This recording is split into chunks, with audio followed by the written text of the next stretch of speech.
Bonsoir Jean-Vincent Brisset, merci d'être avec nous en direct sur RT France. La Chine et les États-Unis qui ont déclaré aujourd'hui vouloir œuvrer pour la bonne conduite de cet accord. Déjà, est-ce qu'on peut y croire à cette bonne volonté selon vous ? Alors, bonne volonté un peu forcée des deux côtés, parce que il y a eu un premier principe, enfin un premier accord qui a été fait au mois de janvier, selon laquelle la Chine se donnait un certain nombre d'obligations, en particulier d'achat de matériel américain, enfin de produits américains. La Chine n'a pas tout à fait tenu ses obligations. Les États-Unis continuent un petit peu le bras de fer avec la Chine. On est dans des négociations bilatérales dures, hors du classique des négociations politiques. Alors un accord en tout cas qualifié historique par Donald Trump à l'époque, en janvier justement. Est-ce que aujourd'hui vous employeriez le même adjectif pour le qualifier ? Alors, si cet accord va jusqu'au bout, oui, il sera historique, dans la mesure où la Chine et les États-Unis vont établir des relations beaucoup plus fortes sur le plan commercial et beaucoup plus équilibrées qu'elles le sont à l'heure actuelle. À l'heure actuelle, c'est quand même la Chine qui est le fournisseur des États-Unis très largement. Les États-Unis estiment ne pas pouvoir vendre suffisamment à la Chine parce qu'il y a des blocages de la part des Chinois. Si les blocages disparaissent en faveur des États-Unis, ça veut dire que les États-Unis vont prendre des parts de marché, en particulier à l'Europe. Il y a aussi les fameux droits de douane punitifs. Vous diriez quelle est la principale chose qui va changer avec cet accord ? L'équilibre va se rétablir réellement ? Alors, c'est pas vraiment un équilibre, simplement la Chine, avec cet accord, pour pouvoir continuer à exporter vers les États-Unis et pour pouvoir continuer à progresser sur le plan technologique, va être obligée d'accepter d'acheter surtout américain. Et bon, ce sont des choix au détriment, encore une fois, d'autres pays qui vendaient beaucoup à la Chine et qui comptaient dessus.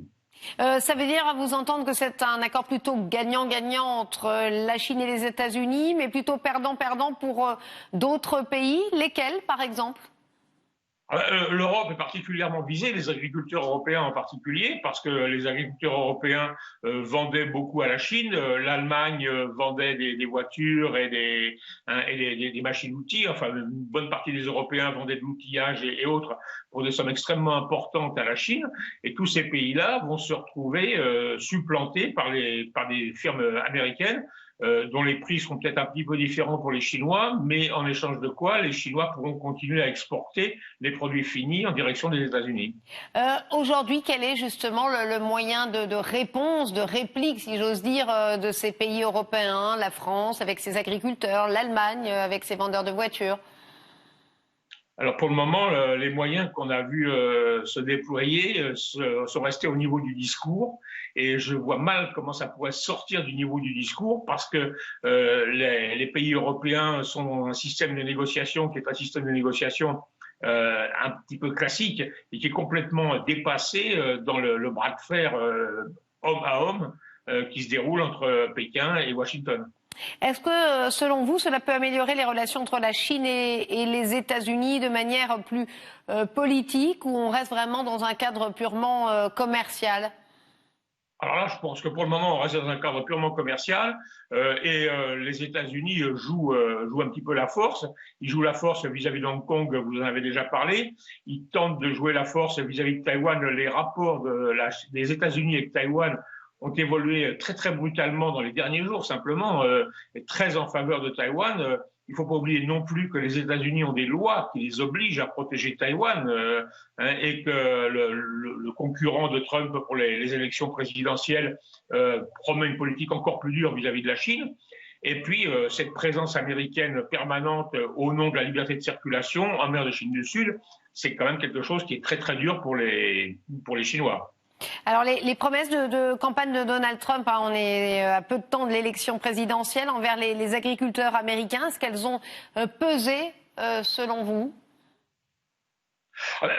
Les agriculteurs américains forment quand même une bonne partie. Enfin, il y a tout un tas de gens qui forment l'électorat de Trump, mais les agriculteurs américains sont plutôt partie de l'électorat de Trump. Il est évident que si les États-Unis peuvent être les exportateurs privilégiés de produits agricoles en direction de la Chine, il est évident que ça va jouer en faveur de Trump. Le fait aussi que Biden soit présenté par les républicains américains et par un certain nombre de services de renseignement comme le préféré de Pékin, c'est pas forcément quelque chose qui joue en faveur de Biden, bien au contraire. Merci beaucoup Jean-Vincent Brisset d'avoir été avec nous, chercheur à l'IRIS. Merci à vous.